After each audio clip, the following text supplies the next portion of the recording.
भाऊ, नागपूरमध्ये काल 110 मिलीमीटर पाऊस पडला. अनेक भागात पाणी साचलं होतं. पाणी निचरा पण झाला, पण साचलं होतं वस्त्यांमध्ये पाणी. काही ठराविक पॉकेटमध्येच तो पडला आणि फ्लॅशची जी परिस्थिती आहे ती वारंवार दिसते. ते मुळामध्ये काल जवळपास 186 मिलीमीटर पाऊस हा एका दिवसामध्ये नागपूरमध्ये पडला, पण त्यातलाही जवळपास 110 मिलीमीटर पाऊस हा 1 ते सव्वा तासाच्या अंतरात पडला. त्यामुळे अनप्रेसिडेंटेड अशा पद्धतीचा हा पाऊस होता आणि तोही जशी ढगफुटी होते तसा काही भागातच झाला.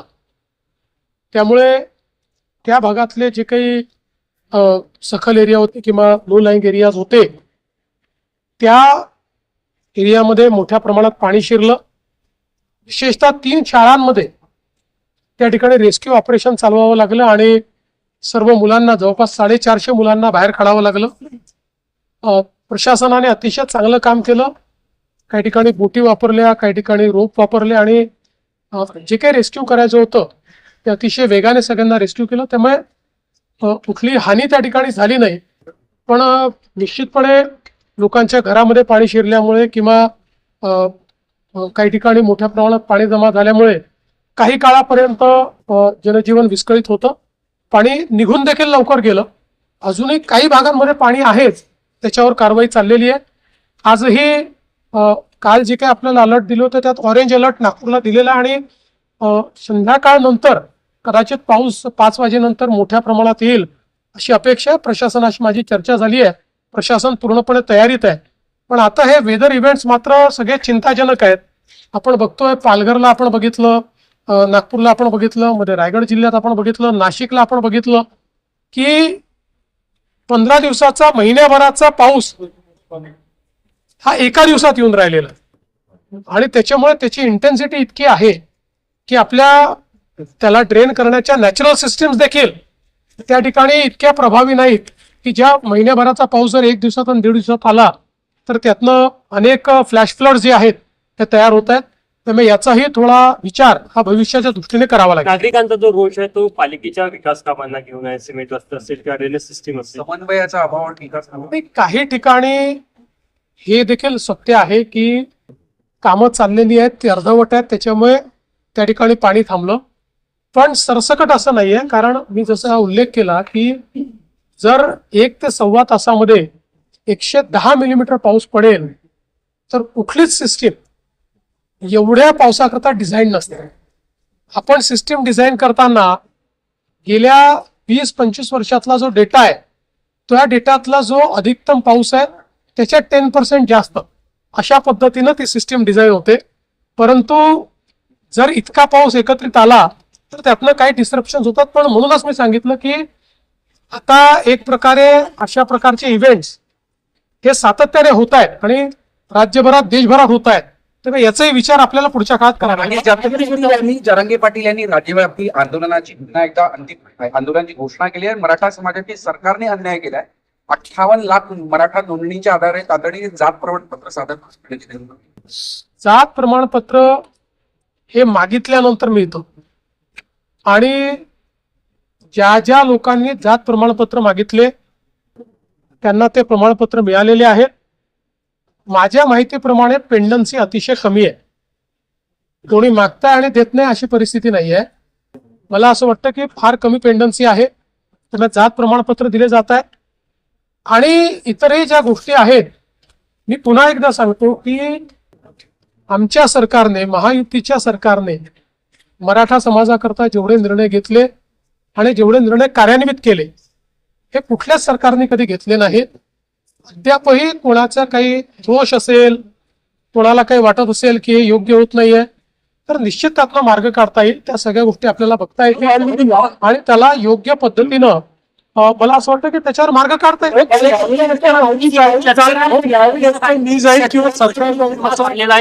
वर्ष असताना देखील मागच्या वर्षीच्या तुलनेने यावर्षी 10 लाख शेतकऱ्यांची संख्या ही पीक विमा काढण्यामध्ये घटलेली आहे. त्याचं कारण ती नवीन अटी शर्तीमुळे शेतकरी नाराज आहे. नवीन अटी शर्ती त्याचं कारण नाही आहे.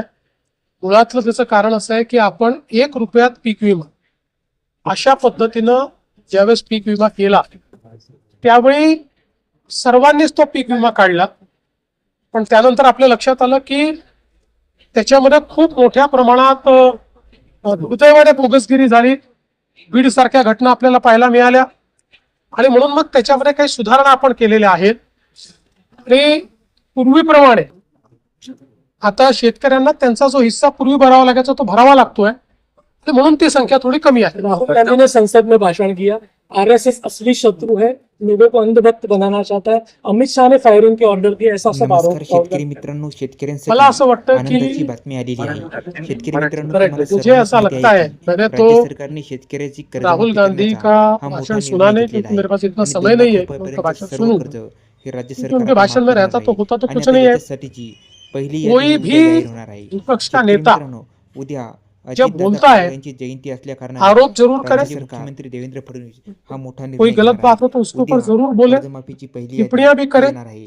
नेमके या लेकिन योजनेच्या आपने माध्यमातून देश के युवाओं के लिए सकारात्मक क्या बोला है? देवेंद्र फडणवीस नेमके काय आपने कौन सा सोल्यूशन दिया है? राज्याचे मुख्यमंत्री नेमके काय आपने म्हणाले? ऐसी कौन सी बात त्याविषयीचा बताई कि संपूर्ण जिसके व्हिडिओ कारण देश या के आपल्या युवाओं का चॅनलवरती कल्याण उपलब्ध होने आहे. वाला है? तो व्हिडिओ बघू शकता. केवल आणि ही माहिती दिन भर जास्तीत जास्त शेतकऱ्यापर्यंत नक्की झूठी पोहोचवा. बातें बोलना, कारण की उद्या आरोप करना, कर्जमाफीची पहिली यादी इससे येणार आहे. देश के तर युवाओं शेतकरी को मित्रांनो, हा व्हिडिओ कसा कुछ वाटला मिलने कमेंट वाला करून नहीं है. सांगा. आणि या मोदी विषयी जी ने नवीन देश के नवीन युवाओं के बारे में सोचा है, के मराठी GR कि नई YouTube पद्धति चॅनल लाई है. लाईक, शेअर आणि मेरा सबस्क्राईब विश्वास है करायला विसरू नका. ये बिल पास होगा जय हिंद. तो इस नई पद्धति के कारण एक बहुत ही सिक्योर इस प्रकार की परीक्षा पद्धति आएगी और हमारे युवाओं का कल्याण होगा. निर्णय करने की मांग सब जगह हो रही है. क्या महाराष्ट्र में जो FIR हुए जो महाराष्ट्रामध्ये पोलीस विभागाला आणि गृह विभागाला मी ऑलरेडी सांगितलेलं आहे की या आंदोलनाच्या दरम्यान ज्या काही केसेस झालेल्या आहेत त्या केसेस या परत घेतल्या पाहिजे. महाराष्ट्रामध्ये पोलिसांनी फार संयमाची भूमिका घेतलेली आहे. साधारणपणे केसेस जर आपण बघितल्या तर मोठ्या प्रमाणात फक्त जमावबंदीच्या केसेस त्या ठिकाणी लागलेल्या आहेत. ज्या काही केसेस आहेत त्या परत घेण्याच्या संदर्भातले आदेश मी दिले. जिल्ह्यामध्ये काही नक्षलवादी म्हणून पत्रकं वितरित करतात आणि सातत्याने या घटनेमध्ये काही वाढ पाहायला मिळते. मध्यंतरीच्या काळामध्ये नक्षलवाद्यांचे पुन्हा पत्रकं लागलेले दिसले आणि त्यातनं स्पेक्युलेशन देखील झाले. पण ज्यावेळी त्याची एक प्रकारे जांच करण्यात आली त्यावेळी असं लक्षात आलं की काही लोकांनी स्वतःच्या हिताकरता आणि स्वतःच्या स्वार्थाकरता काही गोष्टी मिळाव्या म्हणून स्वतःच ही पत्रकं लावली आहेत. त्यांना जेरबंद करण्यात आलं. महाराष्ट्र में ये पूरा आंदोलन बहुत ही रेस्ट्रेंट के साथ हमारी पुलिस ने उसको हैंडल किया है और जो केसेस भी लगी है वो बहुत ही नॉमिनल इस प्रकार की केसेस वहां पर लगी है.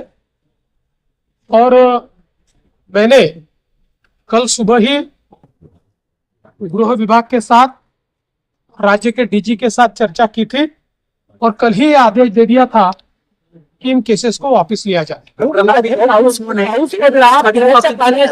गांधी ने प्रहलाद जोशी को विक्रम का रक्षक बताया. क्योंकि राहुल गांधी कुछ भी बोल सकते हैं, लेकिन राहुल गांधी क्या है ये भी भारत जानता है. मोदी सरकार क्या है, प्रहलाद जोशी क्या है, ये भी हमारे भारत के लोगों को पता है कि राहुल गांधी एक ही एजेंडा लेकर निकले हैं और वो एजेंडा है अराजकता का. अराजकता के एजेंडे पर वो काम कर रहे हैं. उनको देश से कोई लेन देन नहीं, उनको अराजकता से लेन सर देन. महाराष्ट्र एकमेव राज्य आहे यांनी स्वतःची टेक्नॉलॉजी विकसित केली आहे. मानववाद जो संघर्ष आहे तो टाळण्यासाठी.